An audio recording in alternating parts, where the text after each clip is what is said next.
विद्यार्थियों, आपके पाठ्यक्रम में दूसरी कविता विष्णु खरे की है। उस शीर्षक है उसका सत्य। ये कविता कुछ अधिक ध्यान की आपसे अपेक्षा करती है, उम्मीद करती है। इस कविता में दार्शनिकता है विशेष रूप से, और महाभारत के एक प्रसंग को उदाहरण बना करके इन्होंने सत्य की खोज के बारे में हमारे सामने एक परिदृश्य रखा है। आइए ध्यान से सुनिएगा, समझिएगा। जब हम सत्य को पुकारते हैं तो वह हमसे परे हटता जाता है।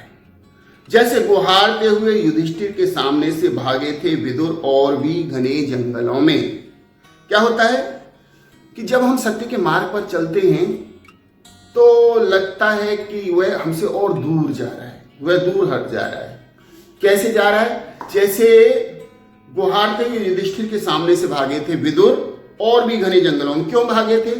जब महाभारत में पांडवों को खांडव प्रस्थ मिला और कौरवों को इंद्रप्रस्थ दे दिया गया, तो ये पांडवों के साथ अन्याय हुआ। और विदुर चूंकि कौरवों की ओर थे, वो बड़े ही न्यायप्रिय माना जाता है। उनको नैतिकता का और तमाम जीवन की जो गहराइयां हैं उनकी समझ रखने वाले हैं माने जाते थे विदुर। तो वो ये सब चुपचाप देखते रहे। तब युधिष्ठिर उनसे पूछते हैं कि सत्य क्या है। वो जानना चाहते हैं युधिष्ठिर। तो विदुर इन स्थितियों का सामना, सत्य की उस स्थिति का सामना कर पाने की स्थिति में अपने आप को नहीं पाते और वो लगातार भागते जाते हैं, दूर जा रहे हैं। सत्य शायद जानना चाहता है कि उसके पीछे हम कितनी दूर तक भटक सकते हैं, हम सत्य की तलाश में कहां तक जा सकते हैं। शायद सत्य ये जानना चाहता है।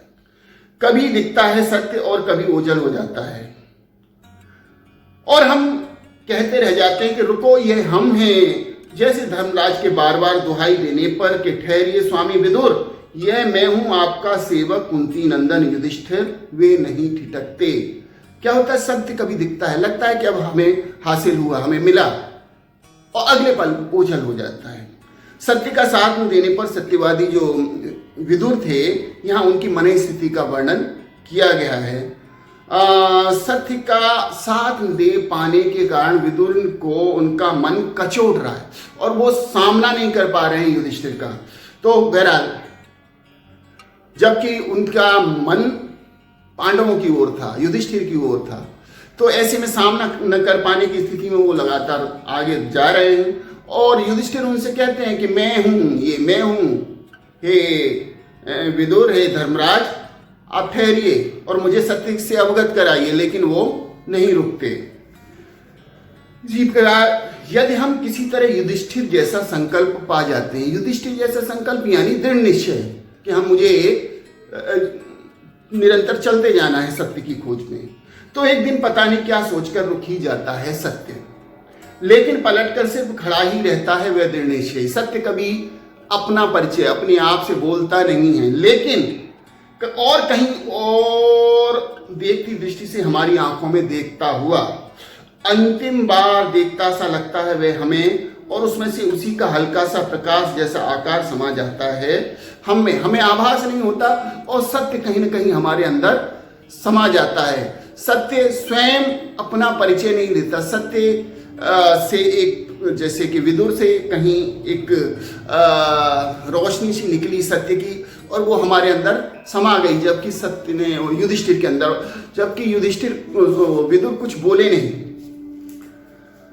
जैसे शमी वृक्ष के तने से टिककर न पहचानने में पहचानते हुए विदुर ने धर्मराज को निर्निमेष देखा था अंतिम बार। शमी वृक्ष एक कीकर का वृक्ष होता है, बड़ा पवित्र माना जाता है। तो उसके तने से टिककर खड़े हुए, जब बहुत पुकारा युधिष्ठिर ने तो आखिरकार रुके और उसके तने से लग करके खड़े हो गए। और इस तरह देखा उन्होंने युधिष्ठिर को जैसे पहचान नहीं रहे, न पहचानने का नाटक करते हुए। निनिमेष यानी बिना पलक झपकाए देखा अंतिम बार, और उनमें से उनका आलोक धीरे धीरे बढ़कर मिल गया युधिष्ठिर में। बोले नहीं, लेकिन एक प्रकाश पुंज सा निकला, वो सत्य का प्रकाश पुंज, और जैसे समा गया हो युधिष्ठिर में। सिर झुकाए निराश लौटते हैं हम। यहां पर अब युधिष्ठिर के माध्यम से हम यानी आम आदमी, हम सब, ऐसा लगता है सत्य से भेंट नहीं हुई है या हुई है, कुछ उहापोह की स्थिति कि सत्य अंत तक हमसे कुछ नहीं बोला। सत्य ने अपने मुंह से कुछ नहीं कहा, विदुर ने युधिष्ठिर से अपने मुंह से कुछ नहीं कहा। हाँ, हमने उसके आकार से निकलता वह प्रकाश पुंज देखा था, हम तक आता हुआ, वह हम में विलीन हुआ था, हमसे होता हुआ आगे बढ़ गया। हम ये सोच नहीं पाते, हम ये देख नहीं पाते कि वो प्रकाश पुंज हम में समाहित हो गया, हमें मिल गया या कहीं निकल गया पीछे की ओर। हम कह नहीं सकते, न तो हमें कोई स्फुरण हुआ और न कोई ज्वर। इस प्रकाश पुंज के हमें मिल जाने से हमारे अंदर कोई परिवर्तन नहीं आया। सत्य का साक्षात्कार हो जाने से हमें कोई परिवर्तन एकदम से नजर नहीं आता है। कोई स्फुरण, कोई एकदम चिंगारी सी, कोई तरंग सी नहीं उठी, कोई तापमान भी हमारा नहीं बढ़ा है। किंतु शेष सारे जीवन हम सोचते रह जाते हैं, जैसे कैसे जाने कि सत्य का वह प्रतिबिंब हम में समाया या नहीं।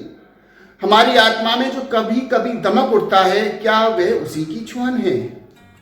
कई बार ये जो सत्य हम में समा गया, ये कई बार गाहे बगाहे हमें एक प्रस्फुटन होता है उसका, और हमें आभास होता है कि नहीं, ये सत्य हमारे अंदर समाया हुआ है, ये सत्य हमारे अंदर, हमने इसको आत्मसात कर लिया है।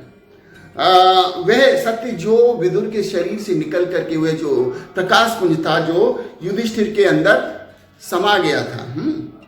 विदुर कहना चाहते तो वही बता सकते थे, लेकिन वो बोले नहीं। सोचा होगा माथे के साथ अपना मुकुट नीचा किए युधिष्ठिर ने खांडव प्रस्थ से इंद्रप्रस्थ लौटते हुए कि काश विदुर स्वयं अपने मुंह से सत्य को बताते, लेकिन वो नहीं बोले। तथापि उनके शरीर से निकला हुआ एक प्रकाश पुंज युधिष्ठिर तक आया, वो उनमें समा गया। उन्हें उस समय आभास नहीं हुआ, लेकिन समय पर जब तक उसका आभास जरूर युधिष्ठिर को होता है। और यही इस कविता का है। कविता थोड़ा सा गंभीरता की मांग करती है, गंभीरता से चिंतन की मांग करती है, दार्शनिक कविता है और विशेष रूप से आपका ध्यान चाहती है।